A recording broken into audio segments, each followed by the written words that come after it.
Hello अस्सलाम वालेकुम। आज हमारा टॉपिक है एवोगाड्रोस लॉ।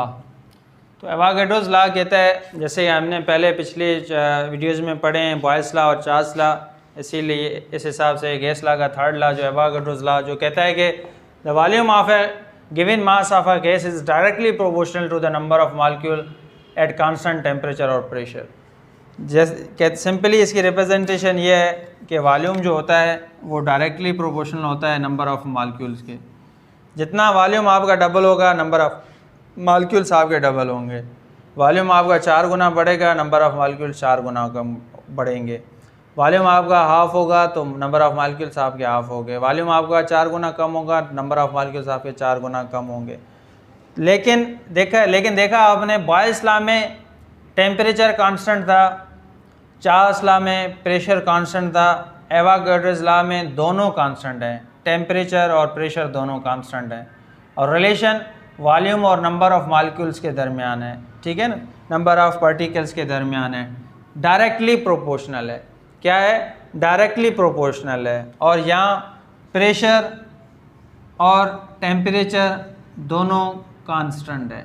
ये बात आपने जहन में रखनी है। एवोगाड्रोस लॉ में प्रेशर और टेम्परेचर दोनों कांस्टेंट होते हैं, इसीलिए अगर STP standard temperature pressure conditions, standard temperature pressure conditions कौन सी है?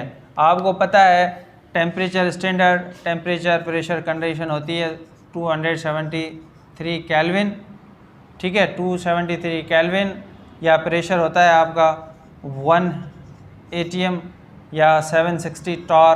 ये एक ही बात होती है, 1 atm में 760 टॉर आते हैं। तो इसी तरीके से आप सेल्सियस में भी कर सकते हैं। तो ये इसी तरीके से ये कहलाती हैं स्टैंडर्ड टेम्परेचर प्रेशर कंडीशंस।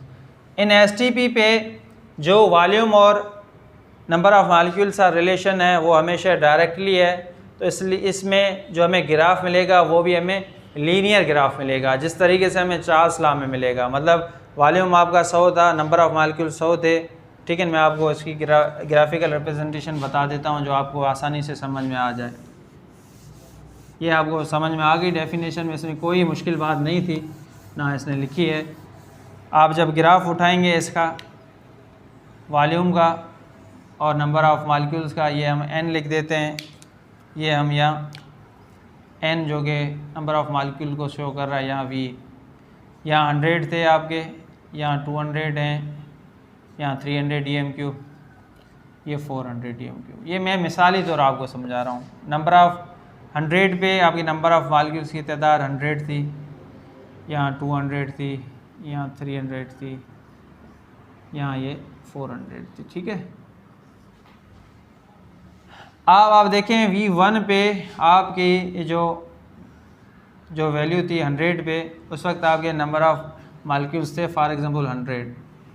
जब आपने वॉल्यूम को डबल किया, 100 का डबल हो गया 200, कितना हो गया 200, तो आपके मॉलिक्यूल्स भी डबल होंगे, n से 100 से कितने होंगे 200, ठीक है ना। इसी तरीके से अगर 3 गुना बढ़ाएंगे तो आपके ये भी आपके 3 गुना बढ़ जाएंगे। आप उसको 4 गुना वॉल्यूम को बढ़ाएंगे तो आपका ये भी 4 गुना बढ़ जाएगा। तो ये जो ग्राफ आपको देख सकते हैं, आपको जो ग्राफ मिला है ये कौन सा मिला है? लीनियर ग्राफ मिला है। एक चीज़ बढ़ाने से दूसरी चीज़ बढ़ जाती है, तो इसको हम कहते हैं एवोगाड्रोस लॉ। और इसकी जो फार्मूला जो मैंने बताया, V1 = V directly proportional to n, इसका मतलब होता है आपका Kn, ये कांस्टेंट K कांस्टेंट है।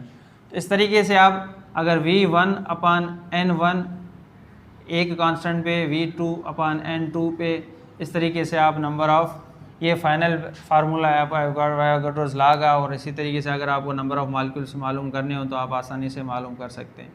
जैसे कि आपका वॉल्यूम 100 था और उस वक्त आपका n1 जो है वो 50 था, ठीक है ना, और V2 आपने डबल कर दिया 200, तो आपका n2 क्या होगा? ऑब्वियसली डबल होगा, ठीक है ना। ऑब्वियसली क्या होगा? डबल। n2 क्या होगा? डबल। जैसे देखते हैं कितना होता है, n2 = 200 multiply by 50 divided by 100। ये 2 से और इसको डिवाइड करेंगे, आपका आंसर आ जाएगा 100। देखा आपने, आपका V1/n1, V1 कितना था आपका 100 था, उस वक्त आपका N1 नंबर ऑफ़ मालिक्यूल्स थे 50 पार्टिकल्स, ठीक है, नंबर 50 मालिक्यूल्स। V2 आपने मालूम कर दिया डबल, ये मैं एक मिसाल तौर आपको समझा रहा हूँ, डबल कर दिया, ठीक है ना। V1 आपने डबल किया 100 से 200, तो आपके नंबर ऑफ़ मालिक्यूल्स भी क्या होंगे, डबल होंगे। तो इसके लिए N2 कितने हो गए, 50 के से कितने हो गए, 100। ये आपने फार्मूले तहत भी देख लिया, ये 50 से 100 हो गया। तो ये है आपका एवागेड्रोस लॉ। एसटीपी कंडीशंस पे ये बात होती है, एसटीपी कंडीशन पे एट कांस्टेंट टेम्परेचर और प्रेशर पे आपका जो वॉल्यूम और नंबर ऑफ़ मॉलिक्यूल के साथ जो डायरेक्टली रिलेशन है, उसको जब आप स्टडी करते हैं तो उसको हम एवागेड्रोस लॉ कहते हैं। तो आई होप ये आपको समझ में आया होगा। अगर इससे रिलेटेड आपको कोई भी चीज़ समझ में नहीं आई हो तो आप कमेंट सेक्शन में हमसे ज़रूर पूछ सकते हैं। तो अब हम नेक्स्ट वीडियो में हम जो है combination of all gases law से पढ़ेंगे, जो इक्वेशन ड्राइव करेंगे तो वो हम पढ़ेंगे, ठीक है ना। तो यहाँ हमने गैस लॉज जितने भी थे, Boyle's law, Charles law, Avogadro's law, ये हमने कंप्लीट कर दिए हैं। अब हमारा नेक्स्ट टॉपिक में हमारा वो टॉपिक होगा। तो इससे रिलेटेड आपको कोई भी चीज़ पूछनी हो आप हमसे ज़रूर कमेंट सेक्शन में पूछ सकते हैं। अल्लाह हाफिज़, दुआ में याद।